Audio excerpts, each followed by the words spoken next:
promise you one thing, I will talk for ages and you'll get annoyed and bored. Just kidding.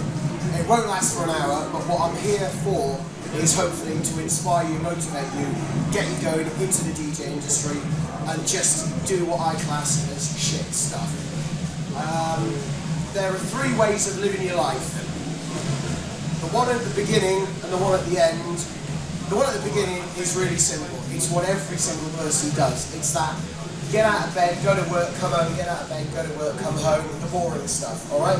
But I'll get into that in a minute. The third one is the illegal one, where you just basically get arrested, you rob someone, you kill someone, or you do something that's outrageous.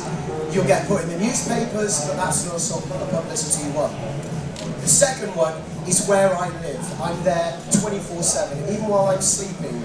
And a tip for you, I sleep, I wake up in the middle of the night and have a good idea.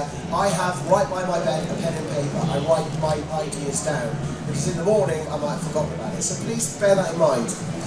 The second is where every single person in this room, every single person in this building needs to be.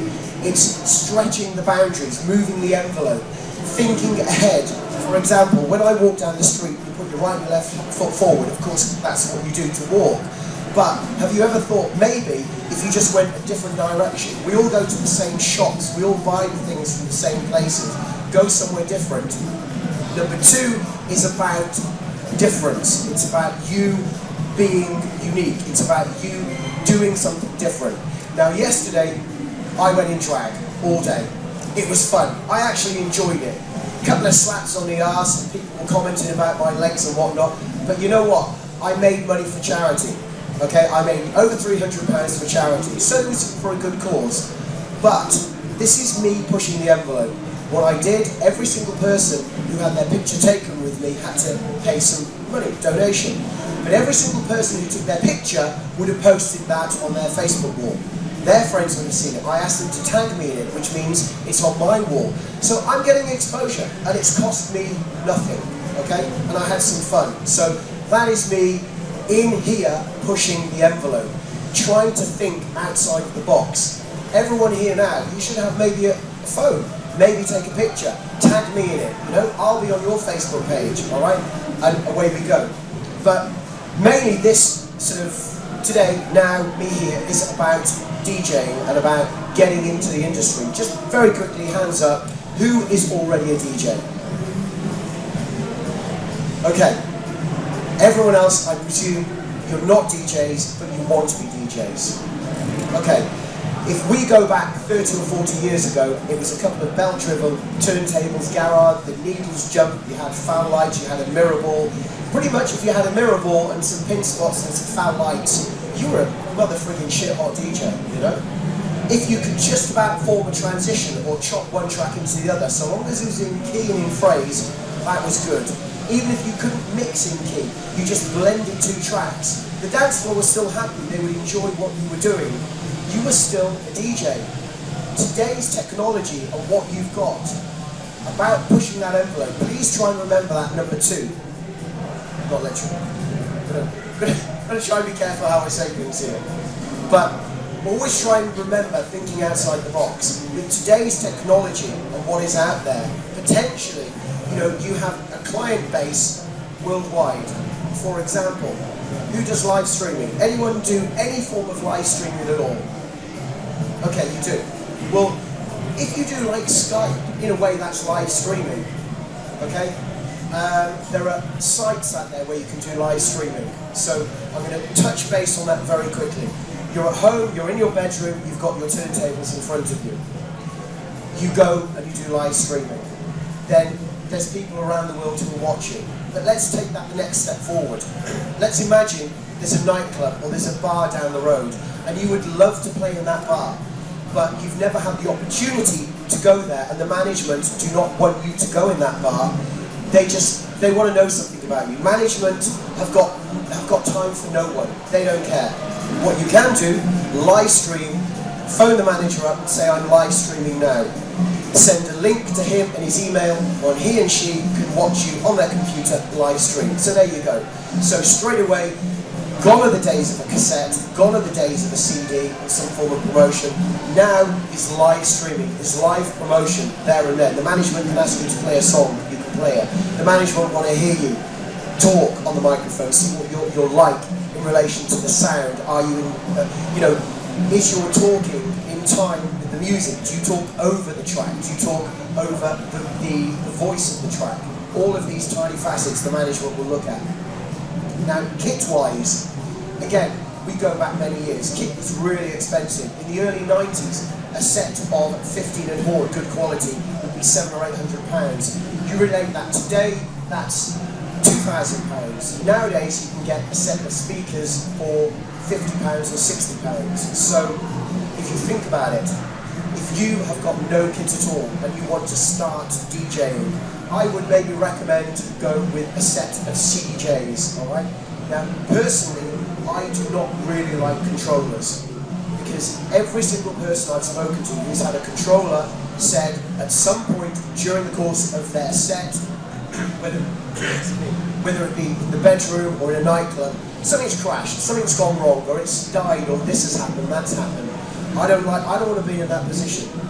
I've had CDJs for quite a while, and not once have I ever put a CD in and it hasn't worked. I like the usability, functionality, touch, feel of a CDJ. But also, as a beginner DJ, we always aspire to that nightclub, that high end. If you start on CDJs, and hopefully, if ever you do progress, you will end up on CDJs in nightclubs. You will not go to the Ministry of Sound or some big Ibiza club and they'll say, there's your kit. And it's a MacBook Pro and an X-Track Pro too. That's not going to happen. It will be CDJs. So it's vitally important to try and start correctly. And also, the gentleman there, I was chatting with him earlier on, he bought some low-end kit and he realised that he just could not work on the low-end kit. So after a month he gave it up. Imagine, potentially, if he'd have bought, say, some Pioneer 350s or some 850s, maybe he might have still not been able to use that kit and sold it. But because the kit is a lot better, he may have been able to forward his skills, which meant he'd start enjoying it and go for it and have fun and then progress onto the higher end kit. Now again, with kit, we're so lucky now because it is so cheap. The high-end kit, the CDJs, the mix is very expensive. But now, you could, with £200 or £300, you could buy a complete light show. I went to the Chauvet DJ stand, and they have, this is crazy, they have a smoke machine that I can put on the palm of my hand. They have LED lights that are battery powered. 2 or 3 of those, you can now, the technology is there, to walk in with a suitcase, and that's your entire light show. So, let's say you want to get out there and you want to become a mobile DJ. You want to start earning money. It is very difficult, but I'm going to give you people here a way, a doorway of getting a gig. If you follow these step-by-steps, even before Christmas. Now, the most important thing is not the kit, it's you and your musical knowledge. That is it. You have to have a good musical knowledge. Not drum and bass, not hip-hop, not R&B. Drum and bass, hip-hop, R&B, soul, reggae, ragga, techno, electro, house, 60s, 70s, Tamla Motown, northern soul, dubstep, pop, everything. You have to have a good knowledge of all these styles. Because if you want to be a mobile DJ of the whole spectrum, you'll be in a position where one day you'll be playing ABBA, and this little old lady will be walking up to you, and she'll say, excuse me, have you got some techno? It's gonna happen. It's happened to me, so forget about she's gonna ask for, waltzing Matilda, or she's gonna ask for a two-step. No, it happens, I've had situations, the opposite, where I've had little girls and boys come up going, excuse me, have you got any Elvis? So you have to be in a position to go, I'll play it for you, okay? You turn around, thumb drive, USB, CDs or whatever, and you play it, you go for it. Okay, so, I digress there slightly. How on earth do people get out to become a mobile DJ and start earning money. The first thing is, do a party for family or friends, a house party, okay? That is the first point, the first port of call. It's going to be for free. It's going to be for your auntie, for your nephew, your niece, your brother, your sister, even for an 8-year-old's party, a 7-year-old's party. In fact, the irony is, the younger the children are, the better you will, or the quicker you will become a mobile DJ. Why? When you do children's parties, you will have the mothers and fathers going to that party. They will be there, even if it's in the front room, and you're set up with a small little console with a few flashy lights. The children are jumping around enjoying themselves. Now this is the way my thought pattern works. As a parent, nothing gives me greater pleasure than having wonderful time with my children. But at the same time, I get a lot of pleasure when I can sit back knowing that they are involved with something else. They're happy. And that gives me a bit of time to drink a cup of tea without it going cold. So the parents at that party are going to be, you know what, I like this guy because he's getting the kids involved, he's doing party games, it's fun, it's exciting. They don't know that it's for free, but I guarantee you, if you have a good time and the children enjoy themselves, don't look at the parents, always concentrate on the kids. One of those parents will come up to you, listen, we'd love you to do our party for Dorothy or Tim or Bert or whatever, and it's highly likely that party will be in a hall or it'll be in somewhere. So you've reached the next level, but you say it's going to cost you. It'll cost you £100. So straight away, within that 1 second, within that one gig, you have become a professional mobile DJ. People seem to think to be a professional DJ, you have to be Carl Cox, you have to be working for 10 years. No, as soon as that person hands over some money, you are a professional DJ. If you get to that stage, which hopefully you will, it is vitally important that, and it's always good to do this now, not 6 months, become registered, tax registered. It's very simple. People seem to think you've got filled in forms, you've got to do this, that and the other. Nowadays you go online, you put your DJ name, your telephone number, your address, bang, it's done. That's it. The other important factor is PL, public liability insurance. That's really important.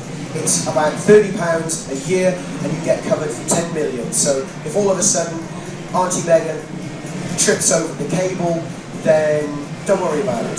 But again, without digressing too much, if she's drunk, that's her problem, okay? So let's imagine you're not doing the children's party, you're doing a party for an 18th birthday party, or you're just doing your auntie wants a party. Well, she's going to invite all of her friends. It's highly likely you'll know all of her friends. Now, it's also highly likely that then one of her friends will say, will you do our party? Because we loved what you played. You played ABBA. I love ABBA. So then you'll do her party or their party for free. Then that's the next step. So at that point, then you are going to be seeing people you've never met before. If they come up to you, that's when you start charging and you say, yeah, I'll do your party, but it's going to cost you 100, it's going to cost you £200. Make sure you have good kit. And again, at that point, you have become a professional DJ. Any questions so far? No questions. Okay. All right. I'm not going to go on. I think we'll do another 10 minutes or so, and that's pretty much it. Okay? Because I want to. To become a DJ, you have to mix. You've got to get it on beat, on time. You've got to be perfect. Do you know what? As a mobile DJ, predominantly, I never mix. Or when I never. 95% of the time in all my gigs, I do not mix. I don't beat match. I don't give that smooth kind of transition. Predominantly, I do weddings, I do parties, fun, ABBA, Take That, Robbie Williams, Robin S, all that kind of stuff. I just stop, start, stop, start. What I do though, is I make sure my transitions, my cutting, is A, in key, and it's in time with phrasing. I never try and get vocals over vocals, but very rarely do I do that perfect transition, that perfect mix, because they don't really need it, they're not interested, they're not bothered, unless of course it's an 18th birthday party and they've asked me prior to me going, we want house music, we want you to play Ibiza. In that case, that's what I'll do. Any questions?